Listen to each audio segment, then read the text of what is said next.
ನಾನು ಇಂಚು ಬಿಡ್ದಾಗ ಉಪಯೋಗಿಸ್ತಾ ಇದ್ದೀನಿ ಗೊತ್ತಾ? ನನ್ನ ಹತ್ರ ಕಲ್ಲಿದ್ದಲು ಪೆಟ್ರೋಲಿಯಂ ಗಣಿಗಾರಿಕೆ ಅಷ್ಟೇ ಯಾಕೆ ಹಲವಾರು ಕಾರ್ಖಾನೆಗಳಿವೆ ಗೊತ್ತಾ? ತಾಳು ನಾನು ಹೇಳ್ತೀನಿ. ಭೂಮಿ ಮೇಲೆ ಜಾಗ ಸಾಲಲ್ಲ ಅಂದ್ಬಿಟ್ಟು ಭೂಮಿ ಒಳಗೆ ಇನ್ನೊಂದು ಲೋಕ ಗೊತ್ತಾ? ನಾವು ಸಂಪಾದನೆ ಮಾಡಿರುವಷ್ಟು ಹಣ ಯಾರ ಹತ್ರನೂ ಇಲ್ಲ.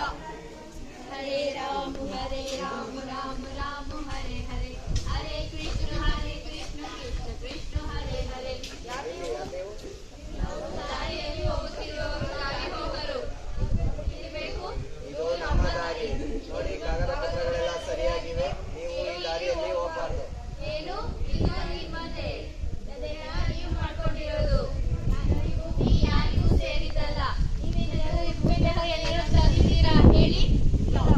ಜೊತೆಗೆ ಈ ಭೂಮಿ ನಿಮ್ದಾಗುತ್ತೆ. ಆ ದೇವರು ಈ ಭೂಮಿಯನ್ನ ಎಲ್ಲರಿಗೂ ಸೃಷ್ಟಿಸಿ ಬದುಕುವ ಅವಕಾಶ ನೀಡಿದ್ದಾನೆ ಗೊತ್ತಾ? ಹಾಗಾದಲ್ಲಿ ಈ ಭೂಮಿಯನ್ನು ಸಂರಕ್ಷಿಸಬೇಕೇ ಹೊರತು ಅಗೆದು ತಿನ್ನಬಾರದು. ಹಾಗೇನಾದ್ರೂ ಆದ್ರೆ ಪ್ರಳಯ ಆಗುತ್ತೆ, ನಾವೆಲ್ಲ ಸಾಯ್ತೀವಿ ಗೊತ್ತಾ?